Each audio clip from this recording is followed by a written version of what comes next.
Please welcome 5LINK's President and CEO, Craig Jerabeck.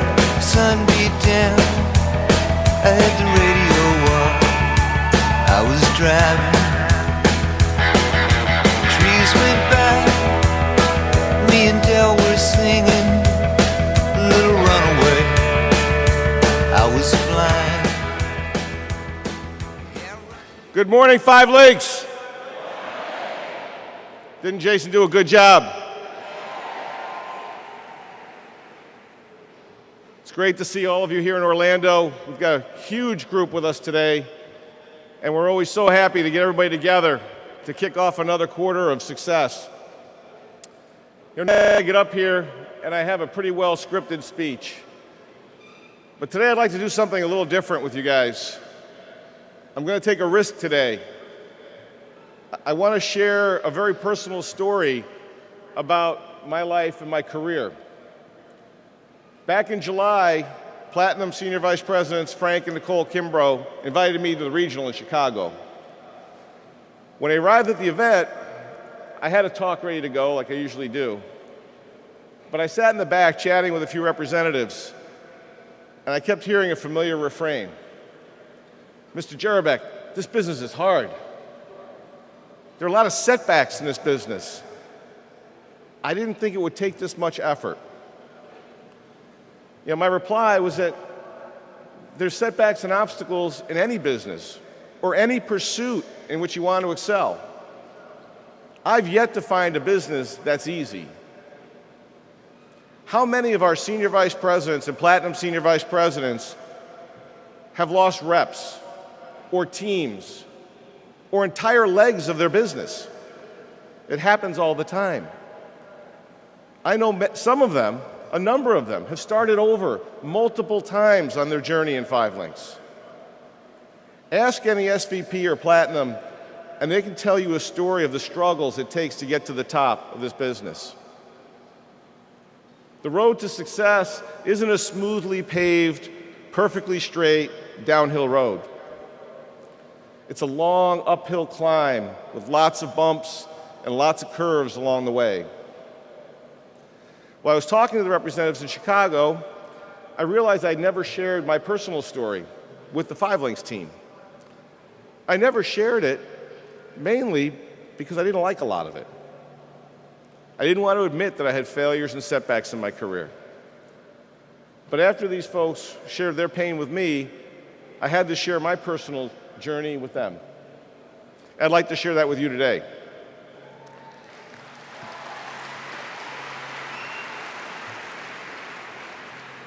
I'm going to start back a little ways, not when I was born, but a little ways, just to help you understand who I am. I grew up with my mom, my sister, my stepdad. I had an older brother, but my parents divorced when we were kids. He pretty much took off. My dad was a hardworking blue-collar guy. He did heating and air conditioning repair and installations, that sort of thing. He came home with dirty hands every day. And I used to help him. I'd cut sheet metal or thread pipe or insulate attics and generally doing every dirty job he could think of. Because, in Dad's words, he didn't want me to grow up doing what he did. He wanted me to go to college and get a good job, so he showed me the ugly side of his job. My mom stayed home, though, and took care of us. She did the bookkeeping for the business. I remember money was always a big issue in our household. My dad never earned more than $35,000 in a single year in his life. And there were always fights in the house about money. I went to school at the University of Buffalo after high school, as did my partner, Jeb. I went to state school because that's all I could afford. My parents didn't have the money to pay for college, and honestly, my grades in high school were pretty bad. And UB was the only school that accepted me. That's the truth. I wanted to go to Cornell, but they weren't having me. See, during high school, I went to work. I worked on making money, not grades. So I went to college, I buckled down, I paid for college with grants and student loans and the money I made at all the different jobs I did. And I did every job you could imagine. You know, I cut lawns, I did telemarketing, I washed dishes. I even worked for a multi-level marketing company selling tableware. That was a tough one, probably the toughest of all. After I got my MBA in 1984, I went to work for AT&T as a sales rep. It was a dream job. I got out of school, I was making $34,000 a year plus commissions. I worked my tail off. And my first full year, 1985, I remember I made $68,000. It was a lot of dough for a 24-year-old back in 1985. And the next year, Mary and I got married. In 1989, still with AT&T, I was the youngest district manager in the company, 29 years old. I thought we were really living. Life was good. We were in our third home. We had nice cars. Actually, we had one nice car and a minivan. But we had plenty of spending money, and life was pretty good. What I learned at AT&T is that the harder I worked, the more quota they gave me. And every year, getting past that $68,000 got harder and harder because the companies like AT&T, they manage your pay very carefully. No one's allowed to make more money than their boss at AT&T. In 1992, after 3 moves, I had a wife, a baby. It was time to move again. So I go to New Jersey for an interview. I walk in this interview thinking I'm the deal. I mean, they're going to love Craig Jerabeck, right? So I walk in, and in 30 seconds, I knew I was done. This guy, I was this hotshot sales guy, I thought. How could he not love me? I had the best numbers in the region, but he didn't want me. He wanted a company guy. What he really wanted was a yes man. And for anybody who knows me, you probably know I'm anything but a yes man. So I called my boss after the interview. I said, how'd it go? He said, not well. The words loose cannon were used to describe you. I've heard that a couple times since. I knew that was the end of my career at AT&T, though, right then. And I wish I could remember that guy so I could go back and thank him for waking me up out of the stupor that I was in at AT&T.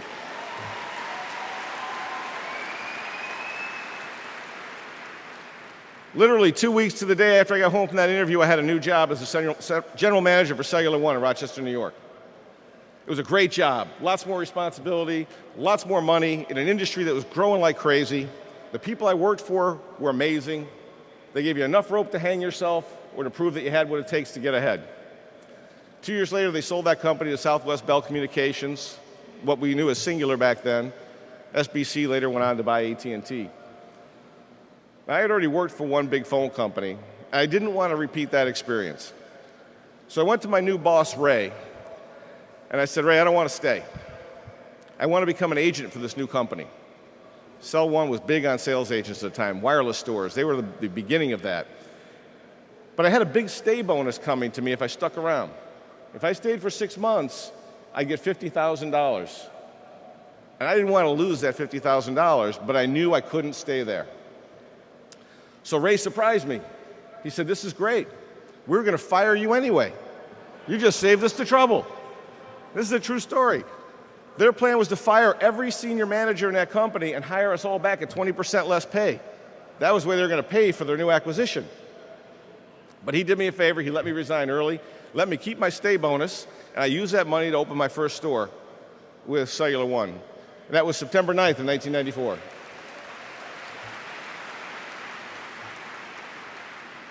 Now, so far, this doesn't sound like a sad story, right? It's not. It's been a good story so far. But here's where it gets a little more interesting. I start this business, which we called Cellular Unlimited. I had a partner named Todd. Our business plan called for us each to put $87,500 into the bank. So I immediately took out a home equity loan. I put my $87,500 in the bank account, and my partner didn't.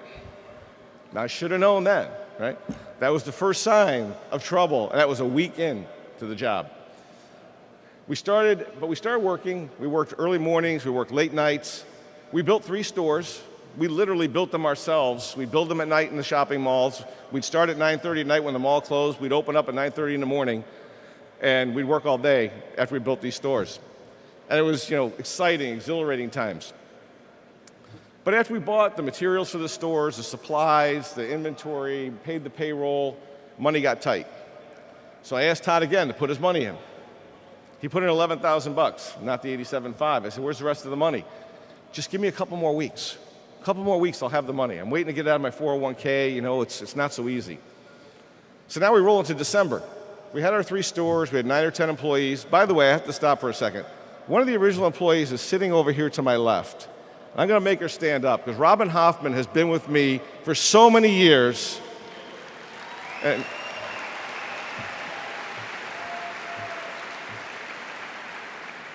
I love Robin. She's been a constant in my career for so long. Thank you, Robin.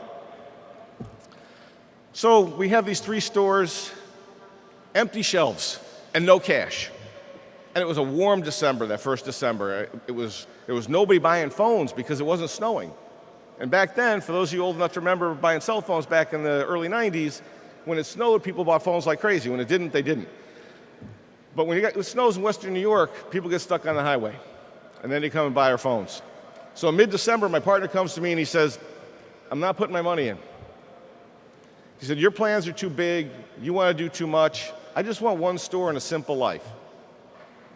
So I interpreted this one of 2 ways. Either Todd didn't have the money, or he just wanted out because we had no sales. And I think it was the latter. So here I was, no partner, half the money I thought I needed. I was scared to death. I had 3 5-year leases. I personally guaranteed them all. 9 employees, no money, a pregnant wife, and a 2-year-old at home. Things weren't looking too good in mid-December. So I did what I said I'd never do. I called Mom. What do you do when you're in trouble, right? You call Mom. So I called Mom. I said, listen, Mom, I need money. She said, how much? I said, how much have you got? My mom's not a rich lady. She said, I just put $30,000 into a CD, but there's going to be a penalty to take the money out because I just put it in last week. And this was Friday afternoon. I said, I'll be there Monday morning. Don't worry about the penalty. I'll be there when the bank opens. And I swore I'd never borrow money from Mom because my brother did that, and his business went bankrupt. And you know what happens in families when you don't pay back your money, right? Well, not pretty at home. Family's family until you don't pay your money back. So my next call was to Ray, the guy that sponsored me from Cell One. I said, Ray, I have no more money. I need phones. He said, well, you don't have any more credit here. Okay. So I get on the phone. I start dialing people up. I call this guy, Dave Peterson, someone I barely knew from Cellstar down in Dallas. I said, Dave, you don't know me very well, but here's my situation. He said, I don't know you very well, but I'm going to come up there and take a chance. So he flew up to see me the next week. I told him my predicament. We shook hands. And before the end of the week, had $30,000 worth of inventory on a handshake.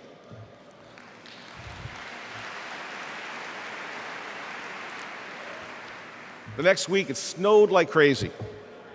Stores were filled with customers. I sold that inventory just after Christmas. It was perfect, right? Everything was coming together. On paper, I made $34,000 that year. And that was after less than 4 months in the business. But I was buried in debt. So I couldn't see the top.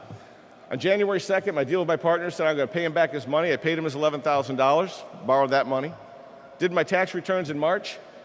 Found out that since I made $34,000, I owed $17,000 in taxes. Wasn't expecting that one. So I had to borrow the money to pay the taxes. Then my ex-partner comes along and says, by the way, you owe me half of that $34,000. I need $17,000 from you, or I'm going to sue you. And so I go talk to a lawyer, and the lawyer tells me, oh, he's right. Even though he didn't put his money in on paper, he owns 50% of the business, so you have to pay him.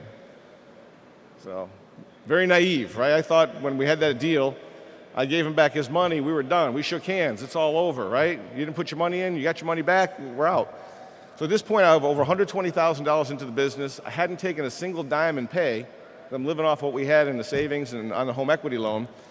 And I just gave away every dollar I thought I made plus more. And I had walked away from a job making $125,000 a year with benefits, a car, and a pretty easy life, frankly, working for somebody else. So here it's 7 months later. I'm 30 pounds lighter. Robin might remember that. I look like a refugee. I was a mess. I was working 6 days a week from 7 in the morning to 11 at night. I started each day in the main store. I do the inventory. I take care of all the business for the day. I'd work there till 6, and then I go to one of the mall stores. So we didn't have enough staff to staff the stores. I'd work there till 9:30. Then I'd go home and pretend I was an accountant. I'd do my paperwork on QuickBooks and made a mess of that. So at this point, I hate my ex-partner. I hate the business. I had no money coming in. I had 2 mortgages, my main mortgage, my home equity line, and headaches, just headaches. In May of that year, our son was born. So now fast forward 3 years. I have 23 locations. It's July of 1997. I bought businesses from Buffalo to Boston. We're doing $14 million a year in sales. My salary was $74,000 of getting back. But $14 million in revenue, I'm making 74 grand. I was making 125 plus at the other place, right? So, but the fact is, at least I was making money. And I always used to network, right? Just like we do in our business. I call people all over the country, seeing what's up, call other wireless dealers, say, how's business? And one day I strike up a conversation with this guy from Miami. And he said, hey, listen, this sounds like we have some common interests. I'd like to come up and visit. 2 weeks later, this sharp investment banker shows up at my office, and we made a deal to sell the business. They were doing what's called a roll-up, right? They're going to take a bunch of companies like ours, roll them together, all high-performing wireless stores, and do an IPO. This was late 1997. The IPO market was hot, it was on fire. The dot-com boom was in full swing. By the way, this is the year Jeb and I met, in 1997. So I agreed to sell the business for $2.6 million. I was finally going to get paid, right? Get rid of all these debts. The deal was I get $2 million up front on the IPO and $600,000 in an earnout, which means if I kept my numbers up, they'd pay me 600 grand over the course of the next 12 months. So I agreed to stay on for 12 months and to ensure my 600 grand. What I didn't realize is that they had no intention of paying me that money. They had no intention of paying any of us that they bought. So I got my $2 million, but I'd never see a penny of the 600K. The IPO was a sham. It was led by a group of bankers, actually companies that are still around. HIG Capital was the primary out of Miami, Florida, and Merrill Lynch was the big name that took the company public. These weren't some shady fly-by-night outfits. These were big-time financial firms. So I'm running a business. After months, I have no inventory, no advertising, no support. I'm calling these guys like crazy, dozens of times. I finally get a call back from the banker that came to visit me in July. And he says to me, and this is a quote, he said, Craig, you just don't get it. We got paid. That's what this was all about. So the bankers got paid. They got their IPO fees, they made their money, and what I didn't realize is that company was controlled by the bankers, not the original owners. And the fate of the company didn't matter once they got their pay. After 6 months, after an IPO, you're allowed to sell your shares. 6 months and 1 day, those guys sold all their shares. The stock went through the floor at that point because the lead guys sold out, right? So what happens? Everybody loses faith in the company, it falls apart. One of the original owners ended up in California as the CEO of a failed dot-com company. The other guy actually faced charges by the SEC for securities fraud, and he just disappeared. But the bankers got paid, and the owners got taken. It was an interesting lesson to learn. So I took my $2 million, paid off my debts, paid my taxes, put a bunch of money in the bank, and I started another business with about $1 million from the first venture. I called this one At Wireless. Now I was a franchisor selling a new high-tech wireless store concept. I had a great web back end, but I started from zero again. This story is a little simpler than the last one. I went from 0 to 38 million in sales between January of '99 and September of 2004. Took off like a rocket. A lot of work, but it did well. Thank you. It wasn't easy starting over, but it was a lot easier having money in the bank to live on. In July of 2004, I was offered $8 million for At Wireless, but I said, that's not enough. I turned it down. I thought it was worth 12. A smart man came up to me one day at the golf course, and he said, don't be greedy. That's all he said, don't be greedy. I didn't understand what he meant at the time. I was making $100,000 a month. Finally, things are happening. On September 16th, so fast forward 3 months, at 3:45 in the afternoon, I received a fax from Verizon Wireless. The letter said, I breached my contract through my relationship with 5 Links, and they were shutting me down at 5 o'clock that afternoon, an hour and 15 minutes later. They also said that they weren't going to pay me the $2.6 million in commissions they owed me, and they weren't going to pay me the $155,000 a month residual stream that they owed me. So just to give you guys a little perspective, I've been in a place where someone can take everything away from you, which is why when Jason says, or Jeb says, and I say representatives first, you can count on it.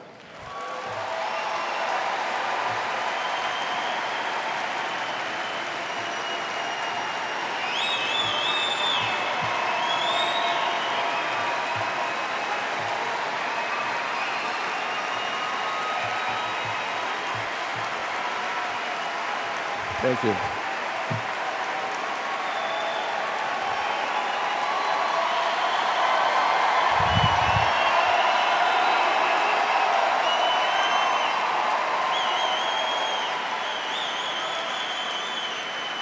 Thank you, everybody. So I now had a new worst day of my life. Verizon sued me. They sued 12 other companies, all with the same lawsuit, all with the same attorneys. I sued back. I won a battle in the New York State Supreme Court. Verizon was ordered to pay me, but of course they didn't. Right? Companies that big don't have to pay. Right? They can fight you forever. My lawyer said, listen, you can fight this fight. It'll probably take 3 years. It'll cost you $300,000, and you'll probably win. What you win is exactly what you lost, but you'll be done. By that time, you'll be so angry and bitter, and your business will be gone so long. He said, it won't be worth it. He said, lick your wounds, move on. But I stayed at it until January 4th of 2005. I was out of money, losing my mind. I sent everyone home and closed the doors. I was $1 million in debt. I had a dozen long-term leases and lots of bills to pay. And I went to that office building every day. I got on eBay, and I sold everything into place. Right? I had to pay the leases, I had to pay the bills, I had to pay the vendors. So I sat in this 20,000 square foot building every day from January 4th until March, selling all this stuff to pay everyone. I couldn't file bankruptcy, it just wasn't in me to do it. But I owed $800,000 to the bank, which I had to pay back, because if I didn't, I was going to lose my home, I was going to lose everything else, because even in our business, we personally guarantee everything. I mean, we take a lease, the three of us are on the line, right? We take a bank note, the three of us are on the line. That's what happens in business. I made the last payment on that bank note in October of 2010. That's how long it took me to do that. That was a good day. Now, we started 5 Links in 2001. Jeb, Jason, and a few others started out in my wireless office building. They shared space, they shared staff, they shared the warehouse. And we did the shipping and fulfillment when we were selling cell phones and things like that. But essentially, we incubated the business inside the wireless offices. I was there kind of as the figurehead, the senior guy. I'd provide advice and counsel to these crazy, aggressive network marketing guys. But what a learning experience for all of us, right? But let me tell you, 5 Link Startup was no picnic either. Jeb, Jason, and I started out for no pay at all. Now, it wasn't so bad for me, right? I had some other income. But these guys, they worked 2 years, no pay. I don't mean a little pay, I mean no pay. Then we moved up the 3rd year, $24,000 a year we paid ourselves. That's a pretty high hill to fall off of, right? Things were tough. We almost went out of business at least a dozen times. We keep talking about the book we're going to write.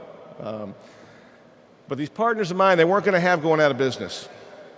They had no place else to go, and this was going to work come hell or high water. As Jeb's fond of saying, they burned the boats. There was no going back to what they had before.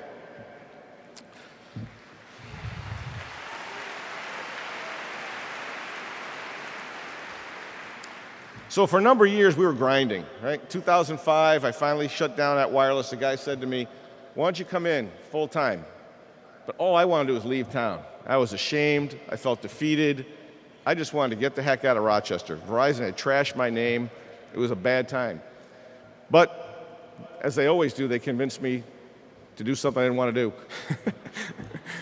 So I stayed on, became the CEO, and we dug in. In 2005, we did $5 million in sales, and then we did $12 million in sales. Then we did $25 million in sales, and on it went.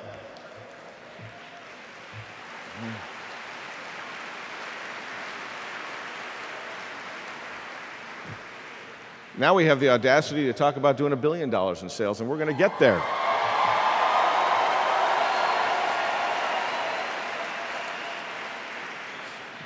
You see, we've been through some bad stuff, the worst stuff you could imagine, the worst stuff people could throw at us. And the fact is, I have no fear anymore. After what I've been through, I had no more fear. I'd lost money, but it's only money. You can make more. I lost my business, and my pride was badly bruised. But you can't start again. You have to know this. No one can keep you down unless you allow it.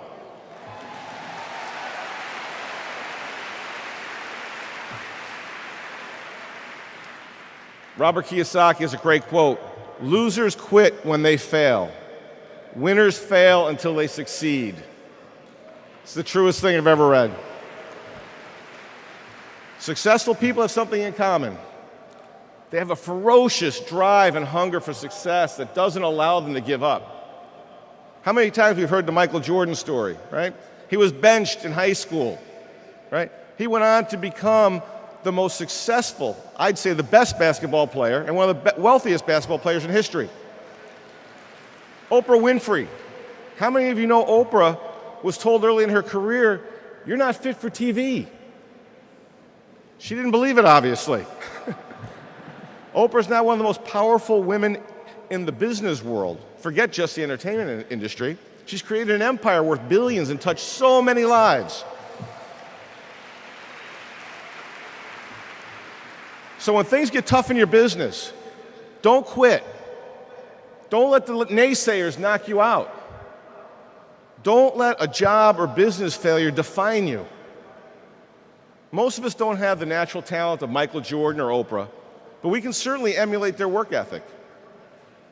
In 5 Links, what we need is desire, hard work, and a will to succeed. Everyone in this room can be a Michael Jordan in 5 Links.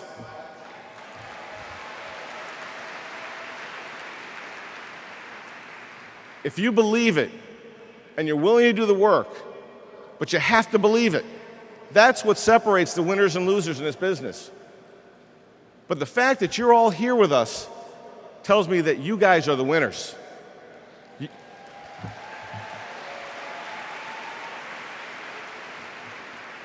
You're the ones willing to make a sacrifice to change your life. The road to success isn't easy, but the journey is worth it. So I urge you to make 5 Links the vehicle that changes your life. It certainly changed mine. Thank you all. God bless you and our company. Yeah, running